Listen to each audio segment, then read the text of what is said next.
ഏവർക്കും അക്ഷരമുറ്റത്തേക്ക് സ്വാഗതം. 10ാം class Kerala പാഠാവലി unit 3 അധ്യായം 3 വെള്ളത്തിന് തെളിയാതിരിക്കാനാവില്ല. ഇത് സാറാ ജോസഫിന്റെ ആദി എന്ന പരിസ്ഥിതി നോവലിൽ നിന്ന് എടുത്തിട്ടുള്ള ഒരു ഭാഗമാണ്.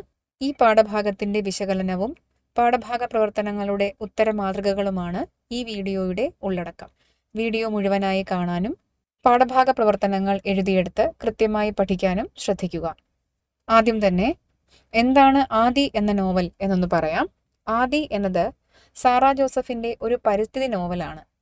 എന്താണ് പരിസ്ഥിതി നോവൽ എന്ന് വെച്ചാൽ പ്രകൃതിയെക്കുറിച്ചും പ്രകൃതി നശീകരണത്തെക്കുറിച്ചും തന്മൂലം പ്രകൃതിക്കും അതിലെ ജീവജാലങ്ങൾക്കും ഉണ്ടാകുന്ന ദോഷങ്ങൾ എന്നിവയെക്കുറിച്ച് പ്രതിപാദിക്കുന്ന നോവലിനെയാണ് നാം പരിസ്ഥിതി നോവൽ എന്ന് പറയുക. ആദി എന്ന നോവൽ എഴുതാനിടയായ സാഹചര്യത്തെക്കുറിച്ച് സാറാ ജോസഫ് പറയുന്നത്, ആദി എന്ന് പറയുന്ന പ്രദേശം അത് ഒരു ഗ്രാമപ്രദേശമായിരുന്നുവെന്നും പച്ചപ്പ് നിറഞ്ഞ പ്രകൃതിയാൽ സമ്പന്നമായിരുന്നതുമായ ഒരു ഗ്രാമമായിരുന്നു അത്. അവിടുത്തെ പച്ചപ്പിന് കാരണമായിരുന്നത് ഇടതൂർന്ന കണ്ടൽക്കാടുകളായിരുന്നു. അവിടുത്തെ ജനത പ്രകൃതിയോടും മണ്ണിനോടും വൃക്ഷങ്ങളോടും വെള്ളത്തോടുമൊക്കെ ഇണങ്ങിയാണ് ജീവിച്ചിരുന്നത്. എന്നാൽ കാലക്രമത്തിൽ അവർ പുരോഗമനം തേടി പോവുകയും ആദി എന്ന ഗ്രാമം മലിനീകരിക്കപ്പെടുകയും ചെയ്തു. ഈ ഒരു ചിന്തയിൽ നിന്നാണ് നോവൽ ഉടലെടുത്തിരിക്കുന്നത്. നോവലിന്റെ കഥ എന്താണ് എന്ന് ചുരുക്കി ഒന്ന് പറയാം. നോവലിലെ പ്രധാനപ്പെട്ട കഥാപാത്രങ്ങളാണ് ദിനകരൻ, പൊന്മണി, സിദ്ധു, കുമാരൻ, ബാജി, ഗീതാഞ്ജലി, കുഞ്ഞിമാധു, നൂർ മുഹമ്മദ്, മാർക്കോസ്, ശൈലജ, ചന്ദ്രമോഹൻ തുടങ്ങിയവർ. ഈ കഥാപാത്രങ്ങളെല്ലാം ആദി എന്ന ഗ്രാമത്തോട് വളരെ ഇണങ്ങിയാണ് ജീവിക്കുന്നത്. ഈ ഗ്രാമം എത്തരത്തിലുള്ളതാണ് എന്ന് പറഞ്ഞാൽ, നാലുപാടും വെള്ളത്താൽ ചുറ്റപ്പെട്ട ഇടതൂർന്ന കണ്ടൽ കാടുകളുള്ള ഒരു പ്രദേശമാണ് ഇത്. അവിടുത്തെ ജനത മത്സ്യബന്ധനം നടത്തിയും കൃഷി ചെയ്തും കക്കവാരിയുമൊക്കെയാണ് ജീവിച്ചിരുന്നത്. എന്നാൽ വളരെ കാലങ്ങൾ കഴിഞ്ഞപ്പോൾ അവിടെ ഉണ്ടായിരുന്ന പുതിയ തലമുറയ്ക്ക് തോന്നി ഈ പരിഷ്കാരങ്ങളൊന്നും പോരാ എന്ന്. അവർ പാലങ്ങൾ നിർമ്മിക്കാനും വലിയ വലിയ കെട്ടിടങ്ങൾ കൊണ്ടുവരാനും തീരുമാനിച്ചു. അതിന്റെ ഭാഗമായി ആദി എന്ന പച്ചപ്പ് നിറഞ്ഞ പ്രദേശം ക്രമേണ നഗരവൽക്കരിക്കപ്പെടുകയാണ് ചെയ്തത്. എന്നാൽ അവിടുത്തെ യുവത ആഗ്രഹിച്ചതുപോലെ പൂർണ്ണമായ പുരോഗതിയിലേക്കല്ല ആദി എന്ന ഗ്രാമം പോയത്. ആദി എന്ന ഗ്രാമം നഗരത്തിന്റെ ചവർകൂമ്പാരമായി മാറുകയാണ് ചെയ്തത്. നഗരവാസികളായ ജനങ്ങൾ അവരുടെ മാലിന്യങ്ങൾ വലിച്ചെറിയുന്ന ഒരു ചവറുകൂനയായി, ഒരു ചവറ്റുകൊട്ടയായി ആദിക്ക് പരിണമിക്കേണ്ടി വന്നു. അത് കണ്ട് ആദി എന്ന ഗ്രാമത്തെയും അതിന്റെ പ്രകൃതിയെയും സ്നേഹിച്ച ദിനകരനെ പോലെയുള്ള മനുഷ്യരുടെ മനസ്സ് നോവുന്നുണ്ട്. ദിനകരൻ എന്ന കഥാപാത്രം മരിക്കും വരെയും ആദി എന്ന ഗ്രാമത്തിന്റെ തനിമ തിരിച്ചു പിടിക്കുന്നതിനായി തന്നെ കൊണ്ടാവുന്നതെല്ലാം ചെയ്യുന്നുണ്ട്. പക്ഷേ നോവലിന്റെ അവസാന ഭാഗത്തേക്ക് പോകുമ്പോൾ ദിനകരന്റെ ജഡവും വെള്ളത്തിൽ ഒഴുകി നടക്കുന്നതായി നമ്മൾ കാണുന്നു. അങ്ങനെ ആദി എന്ന പച്ചപ്പ് നിറഞ്ഞ പ്രദേശം ഒരു ഓർമ്മയായി തീരുകയാണ് നോവലിന്റെ അവസാന ഭാഗത്തേക്ക് പോകുമ്പോൾ. ഈ നോവലിൽ കടന്നു വരുന്ന പ്രധാനപ്പെട്ട ഒരു കഥാപാത്രമാണ് കഥ പറച്ചിലുകാരൻ. ഈ കഥ പറച്ചിലുകാരൻ നൂർ മുഹമ്മദ് എന്നാണ് അയാളുടെ പേര്. അയാൾ ഓരോ കഥ പറയുമ്പോഴും ദിനകരൻ ചോദിക്കുന്നുണ്ട്, ഈ കഥ എങ്ങനെ നമ്മുടെ ജീവിതത്തിൽ പ്രാവർത്തികമാക്കാം എന്ന്. ഇപ്പോൾ സാരോപദേശ കഥകളൊക്കെ പറയുമ്പോൾ അതിൻ്റെ അവസാനം ഒരു സന്ദേശം കൊടുക്കില്ലേ? അതുപോലെ നൂർ മുഹമ്മദിന്റെ കഥകൾ കേട്ട് കഴിഞ്ഞ് ദിനകരൻ ചോദിക്കുന്നുണ്ട്, ഇതിന്റെ സന്ദേശം, അതായത് ഇതിനെ എങ്ങനെ നമുക്ക് ജീവിതത്തിലേക്ക് പ്രാവർത്തികമാക്കി എടുക്കാം എന്ന്, ആ കഥയെ. അങ്ങനെ ദിനകരൻ ചോദിക്കുന്നുണ്ട്.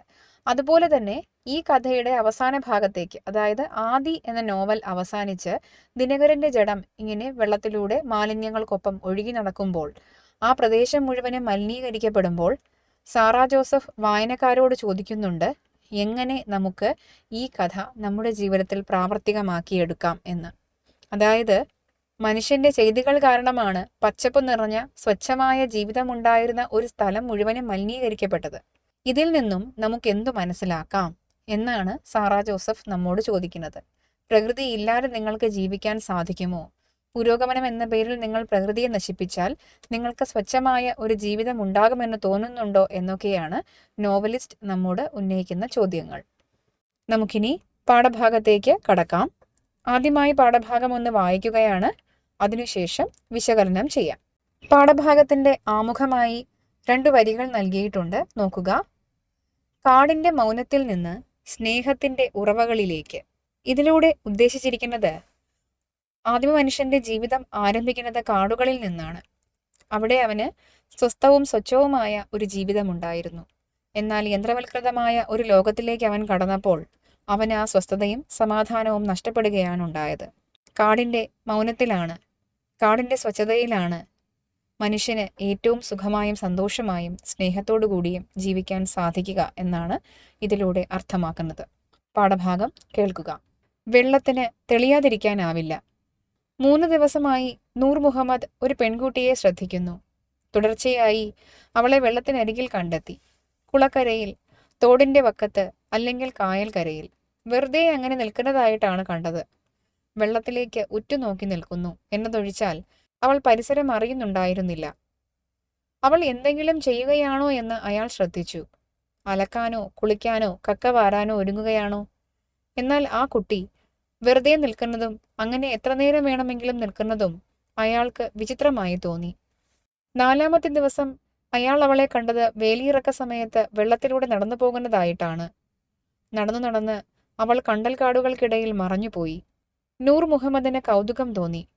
അവിടെയായിരിക്കുമോ അവളുടെ വീട്? അവിടെയായിരിക്കുമോ അവളുടെ വീട്? ആ പച്ച വളയ്ക്കുള്ളിൽ? അവളെ പിന്തുടർന്ന് അത് കണ്ടുപിടിക്കണമെന്ന അതിശക്തമായ ഒരു പ്രേരണ അയാൾക്കുണ്ടായി. ഒന്ന് ആലോചിച്ചിട്ട് അത് വേണ്ടെന്ന് വെച്ചെങ്കിലും അവൾ അങ്ങനെ മാഞ്ഞുപോയതിൽ അയാൾക്ക് വിഷാദം തോന്നി. അവളെ വീണ്ടും കാണുമെന്ന് കരുതി ഒരുപാടു നേരം അയാൾ അവിടെയൊക്കെ അലഞ്ഞു. വേലിയേറ്റം തുടങ്ങി. നോക്കി നിൽക്കെ വെള്ളം പെരുകിക്കേറി വന്നു. തോണിയില്ലാതെ കടന്നു പോവുക വയ്യെന്നായി. അവൾ തിരിച്ചു വന്നതേയില്ല. താൻ എന്തിന് അസ്വസ്ഥനാകുന്നു എന്ന് നൂർ മുഹമ്മദ് അത്ഭുതപ്പെട്ടു. വിളറിയ മെലിഞ്ഞ ഒരു പെൺകുട്ടി, പുലർക്കാലത്തെ ചന്ദ്രകിരണം പോലെ. അവൾ വെള്ളത്തിലേക്ക് ഉറ്റുനോക്കി നിൽക്കുന്നത് കണ്ടു. വെള്ളത്തിലൂടെ നടന്ന് അവൾ അപ്രത്യക്ഷയാവുന്നത് കണ്ടു. ആരും ഒരില പോലും നുള്ളിയെടുക്കാത്ത കനത്ത കാട്ടിനുള്ളിൽ അവൾ മറഞ്ഞു നിൽക്കുന്നു. വരികയാണെങ്കിൽ അവൾ ഏതിലേ വരും? ആദ്യെ ചുറ്റിക്കിടക്കുകയാണ് പച്ചവള. അതിലെവിടെയാണ് അവളുടെ വീട്? ആമുഖക്കാരൻ പറഞ്ഞിരുന്നു, കാട്ടിലേക്ക് പല വഴികളുണ്ട്. കാട്ടിൽ നിന്ന് പുറത്തു കടക്കാനും പല വഴികളുണ്ട്. ഒരു വഴിയിലൂടെ കാട്ടിനുള്ളിൽ കടന്ന് വേറൊരു വഴിയിലൂടെ അവൾ തിരിച്ചു വന്നിരിക്കാം. ഒരുപക്ഷെ അവളുടെ വീട് ഇവിടെ എങ്ങാനുമായിരിക്കാം. നിലാവുദിക്കുമ്പോൾ അവൾ തിരികെ വരും. നൂർ മുഹമ്മദ് വിചാരിച്ചു. അവളെ കാണാതിരിക്കും തോറും താൻ അസ്വസ്ഥനാകുന്നുണ്ടെന്ന് നൂർ മുഹമ്മദ് തിരിച്ചറിഞ്ഞു. അയാൾക്കത് മധുരമായി തോന്നി. ആദിയുടെ നാടിഞ്ഞരമ്പുകൾ പോലെ തലങ്ങും വിലങ്ങും തോടുകൾ, ചാലുകൾ, കുളങ്ങൾ, ഉറവകൾ, കിണറുകൾ, വെള്ളം തുളുമ്പിത്തെറിക്കുന്ന വയലുകൾ, ഏറ്റിറക്കങ്ങൾ കൊണ്ട് മുറുകുകയും അഴിയുകയും ചെയ്യുന്ന തണ്ണീർത്തടങ്ങൾ, കുഴമറിഞ്ഞ ചതുപ്പുകൾ. വെള്ളത്തിലേക്ക് ചാഞ്ഞ മിഴികളോടെ ഒരു പെൺകുട്ടി അവിടെ എവിടെയെങ്കിലും ഉണ്ടോ എന്ന് അന്വേഷിച്ചുകൊണ്ട് നൂർ മുഹമ്മദ് 5-ാം ദിവസവും അലഞ്ഞു നടന്നു. അയാൾക്കവളെ കണ്ടെത്താനായില്ല. എന്താണിത്? നൂർ മുഹമ്മദിന് ആശ്ചര്യം തോന്നി. വെള്ളം എന്നെ കൊണ്ടുപോകുന്നു, കാറ്റ് എന്നെ കൊണ്ടുപോകുന്നു. ജീവിതത്തിൽ ഇതുവരെ ഞാൻ കണ്ടെത്തിയിട്ടില്ലാത്തത് കണ്ടെത്തേണ്ടത് എവിടെയോ മറഞ്ഞിരിക്കുന്നു. ഇലയുടെ മറവിൽ, ജലപാളികളുടെ അടിയിൽ, ഒരു മീനുടലിന്റെ നിഴലിൽ, എവിടെയോ. ദൈവമേ! നൂർ മുഹമ്മദ് അത്ഭുതപ്പെട്ടു. അവളുടെ താരുണ്യമാണോ കാന്തമിരുമിനെ എന്നോണം എന്നെ വലിച്ചുകൊണ്ടു പോകുന്നത്? അയാൾ ഒരു തോണിയിൽ നിരാലംബനായി കിടന്നു. കാറ്റ് ഓളങ്ങളോട് പറഞ്ഞ ദിക്കിലേക്ക് തോണി അയാളെ കൊണ്ടുപോയി. നിലാവിന്റെ അരിപ്പയിലൂടെ പ്രപഞ്ചത്തെ കണ്ടുകൊണ്ട് നൂർ മുഹമ്മദ് കിടന്നു.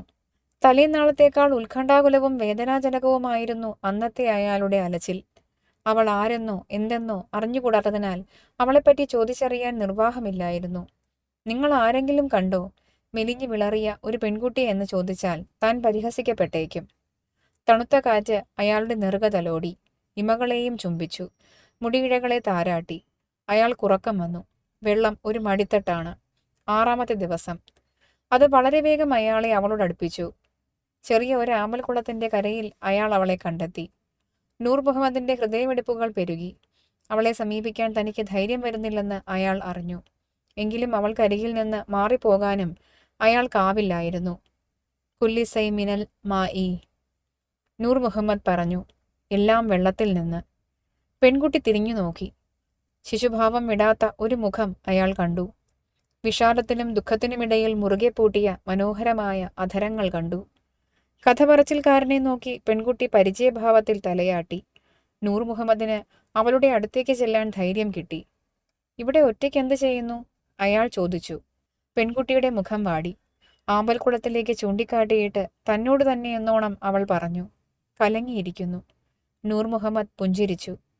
കലങ്ങിയത് കുറെ കഴിഞ്ഞാൽ തെളിയില്ലേ? പെൺകുട്ടി നിഷേധാർത്ഥത്തിൽ തലയാട്ടി. ഇല്ല, തെളിയുന്നില്ല. നൂർ മുഹമ്മദ് അവളുടെ അടുത്തേക്ക് ചെന്നു. ആമ്പൽ കുളത്തിലേക്ക് ഉറ്റുനോക്കിക്കൊണ്ട് കുറച്ചുനേരം അവളോടൊപ്പം നിന്നു. വെള്ളത്തിന് തെളിയാതിരിക്കാൻ കഴിയില്ല. അവൾ അത് വിശ്വസിച്ചില്ലെന്ന് അവളുടെ വാടിയ മുഖം വ്യക്തമാക്കി. അവളെ ആശ്വസിപ്പിക്കേണ്ടത് എങ്ങനെയെന്ന് അയാൾ കുഴങ്ങി. ഒരു കഥ കേൾക്കാമോ? നൂർ മുഹമ്മദ് ചോദിച്ചു. കറുകപടർന്ന കുളക്കരയിൽ അയാൾ ഇരുന്നു. വെള്ളത്തിലേക്ക് ചാഞ്ഞ മിഴികളോടെ പെൺകുട്ടി കഥ കേൾക്കാൻ തുടങ്ങി. ബുദ്ധന്റെ കഥയാണ്. ബുദ്ധനും ശിഷ്യനായ ആനന്ദനും ഒരു ഗ്രാമത്തിലൂടെ നടന്നു പോവുകയായിരുന്നു. കഠിനമായ വെയിൽ, ക്ഷീണം, വല്ലാതെ ദാഹിക്കുന്നു. ബുദ്ധൻ പറഞ്ഞു, അടുത്തെങ്ങും വെള്ളമില്ല. നമ്മൾ പിന്നിട്ട വഴിയിൽ മനോഹരമായ ഒരു അരുവിയുണ്ടായിരുന്നു. എന്ത് തെളിഞ്ഞ വെള്ളം! 2 നാഴിക തിരിച്ചു നടക്കണം. നീ പോയി ആ ഭിക്ഷാപാത്രം നിറയെ വെള്ളമെടുത്തുകൊണ്ടുവരൂ. ഞാൻ ഈ മരത്തണലിൽ ഇരിക്കാം, ബുദ്ധൻ പറഞ്ഞു. ആനന്ദൻ ഉടൻ തന്നെ പുറപ്പെട്ടു. അയാൾ അരുവിക്കടുത്തെത്തിയപ്പോൾ നിരനിരയായി കുറെ കാളവണ്ടികൾ അരുവി മുറിച്ച് കടന്നു പോകുന്നത് കണ്ടു. ചക്രങ്ങളും കാളകളുടെ കുളമ്പുകളും അരുവിയുടെ അടിയിലെ ചളി മുഴുവനും ഇളക്കി മറിച്ചുകൊണ്ടിരുന്നു. വെള്ളം കൊഴുത്ത ചെളിയായി മാറി. പകുതി ചീഞ്ഞ ഇലകളും അടിയിൽ നിന്ന് പൊന്തി വന്നു. ആനന്ദൻ വെള്ളമെടുത്തില്ല. ദാഹിച്ചു കാത്തിരിക്കുന്ന ബുദ്ധനോട് അയാൾ പറഞ്ഞു, അരുവിയിലെ വെള്ളമാകെ കലങ്ങി മറിഞ്ഞിരിക്കുന്നു. കുറെ കാളവണ്ടികൾ വെള്ളം കലക്കി ചെളിയാക്കി. ചീഞ്ഞ ഇലകളും അഴുക്കും കൊണ്ട് അത് കുടിക്കാൻ കൊള്ളില്ലാത്തതായി. കുറച്ചുകൂടി നടന്നാൽ വലിയൊരു നദിയുണ്ടത്രേ. ഞാൻ അവിടെ പോയി വെള്ളം കൊണ്ടുവരാം. പക്ഷേ ബുദ്ധൻ പറഞ്ഞു, നീ തിരിച്ചു പോകണം. സ്ഫടികം പോലെ പരിശുദ്ധമായ വെള്ളം ആ അരുവിയിൽ ഞാൻ കണ്ടതാണ്. ഇനി ചെല്ലുമ്പോഴും അത് തെളിഞ്ഞിട്ടില്ലെങ്കിൽ തെളിയുന്നത് വരെ അതിന്റെ കരയിൽ കാത്തിരിക്കുക. ആനന്ദൻ തിരിച്ചു നടന്നു. ആ വെള്ളമോ? അതിനി സ്ഫടികം പോലെ ആവുമെന്നോ? എനിക്ക് തോന്നുന്നില്ല, അയാൾ പിറുപിറുത്തു. 2 നാഴിക തിരിച്ചു നടന്ന് ആനന്ദൻ അരുവിക്കരയിലെത്തി. അപ്പോഴേക്കും ചളി അടിയിൽ ഊറുകയും ചീഞ്ഞ ഇലകൾ താഴുകയും ചെയ്ത് വെള്ളം ഒരുവിധം തെളിഞ്ഞിരുന്നു. എന്നാലും അത് കുടിക്കാൻ പറ്റുന്ന വിധത്തിലായിരുന്നില്ല. ആനന്ദൻ അരുവിക്കരയിൽ കാത്തിരുന്നു, വെള്ളം തെളിയുന്നതുവരെ. വെള്ളം തെളിയുക തന്നെ ചെയ്തു.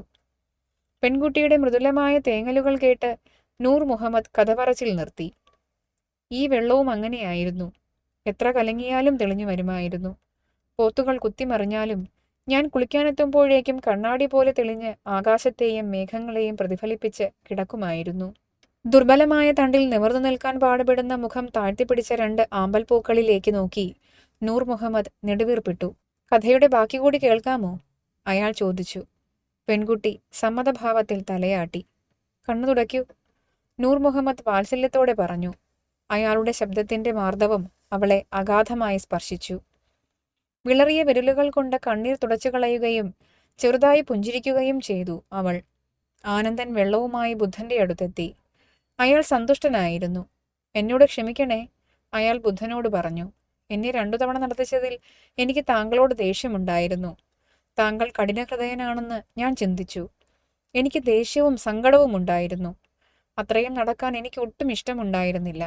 എന്റെ മനസ്സ് കലങ്ങി മറിഞ്ഞു.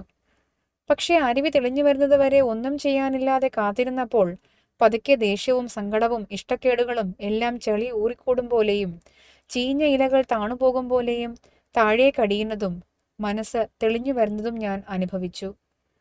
പെൺകുട്ടി കഥപറച്ചിലുകാരന്റെ മുഖത്തേക്ക് ഉറ്റുനോക്കി. അത്ഭുതകരമായതെന്തോ അയാളുടെ മുഖത്തുണ്ട് എന്ന പോലെ ഇമയാട്ടാതെ അനേക നേരം. എന്താ ഇങ്ങനെ നോക്കുന്നേ? നൂർ മുഹമ്മദ് ചോദിച്ചു. സത്യത്തിൽ അയാളും അവളെ ഉറ്റുനോക്കുകയായിരുന്നല്ലോ.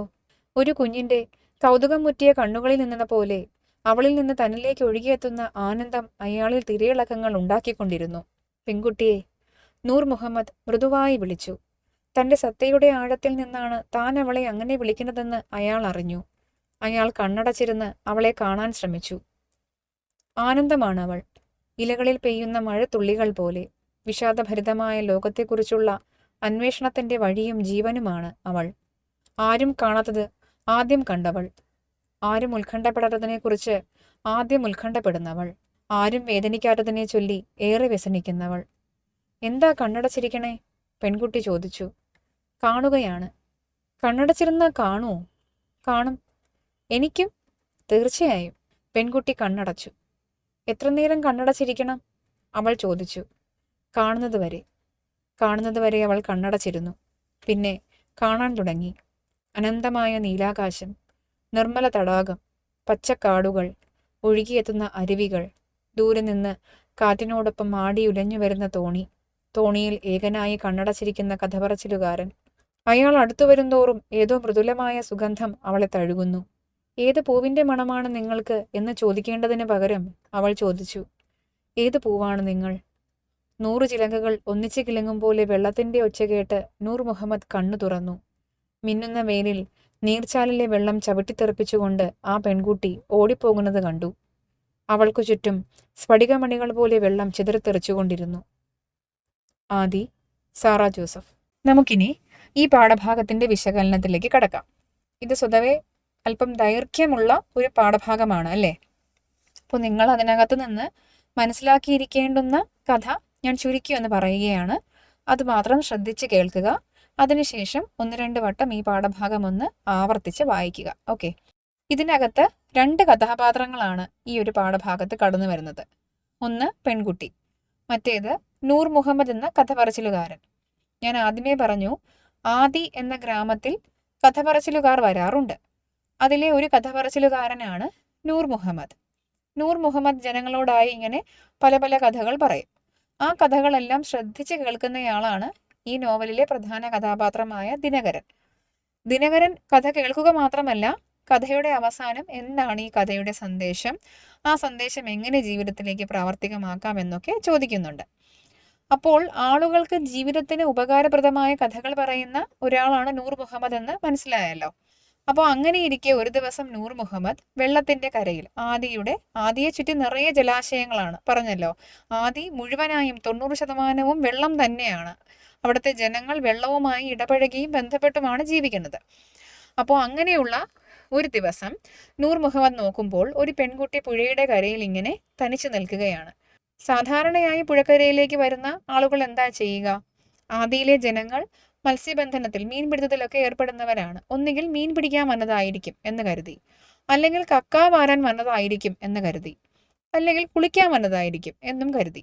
പക്ഷേ ഈ പെൺകുട്ടി ഇതൊന്നും ചെയ്തില്ല. 5-6 ദിവസമായി അവളെ എങ്ങനെ കാണുന്നു? അവൾ ഒന്നും ചെയ്യുന്നില്ല, വെള്ളത്തിലേക്ക് നോക്കി ഇങ്ങനെ നിൽക്കുന്നതേ ഉള്ളൂ.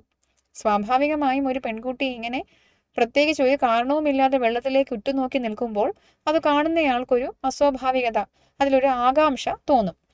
അങ്ങനെ ഒരു ആകാംക്ഷ നമ്മുടെ നൂർ മുഹമ്മദിനും തോന്നി. അപ്പോൾ ആ പെൺകുട്ടി എന്തിനാണ് അവിടെ നിൽക്കുന്നതെന്നും അവൾ ആരാണെന്നും എവിടെ നിന്ന് വന്നു എന്നും ഒക്കെ അറിയാൻ നൂർ മുഹമ്മദിന് ഭയങ്കരമായ ആകാംക്ഷയുണ്ടായി. അയാൾ ആ പെൺകുട്ടിയെക്കുറിച്ച് കൂടുതൽ അറിയാൻ ആഗ്രഹിച്ചു. അവൾ നടന്നു പോയത് കണ്ടൽക്കാടുകൾ നിറഞ്ഞ ഒരു പ്രദേശത്തേക്കാണ്, നിറയെ പച്ചപ്പുള്ള ഒരു പ്രദേശത്തേക്കാണ് അവൾ പോയത്. അവിടേക്ക് ചെന്ന് അവളെപ്പറ്റി അന്വേഷിക്കാമെന്ന് വിചാരിച്ചാൽ നൂർ മുഹമ്മദിന് അവളുടെ പേരും അറിയില്ല, വീട് എവിടെയാണെന്ന് അറിയില്ല, ഒന്നും അറിയില്ല. അങ്ങനെ വരുമ്പോൾ ആരോടെങ്കിലും പോയി വിളറി വെളുത്ത മെലിഞ്ഞ ഒരു പെൺകുട്ടിയെ നിങ്ങൾ കണ്ടോ എന്ന് ചോദിച്ചാൽ അതൊരു പക്ഷേ കേൾക്കുന്ന ആൾക്കാർക്ക് സംശയത്തിന് കാരണമാകും. ഇങ്ങനെ ഒരു പെൺകുട്ടിയെ അന്വേഷിച്ച് വരുന്നയാൾ, അറിയാത്ത ഒരു പെൺകുട്ടിയെ അന്വേഷിച്ച് വരുന്നയാൾ ഒരു പക്ഷേ ആ പെൺകുട്ടിയെ അപകടപ്പെടുത്താനോ മറ്റോ വരുന്നതാണെന്ന് ആൾക്കാർ തെറ്റിദ്ധരിക്കാം. അല്ലെങ്കിൽ അറിയാത്ത ഒരു പെൺകുട്ടിയെ അന്വേഷിച്ച് വരുന്നയാളെന്ന് പറഞ്ഞ് നൂർ മുഹമ്മദിനെ കളിയാക്കുകയും ചെയ്യാം.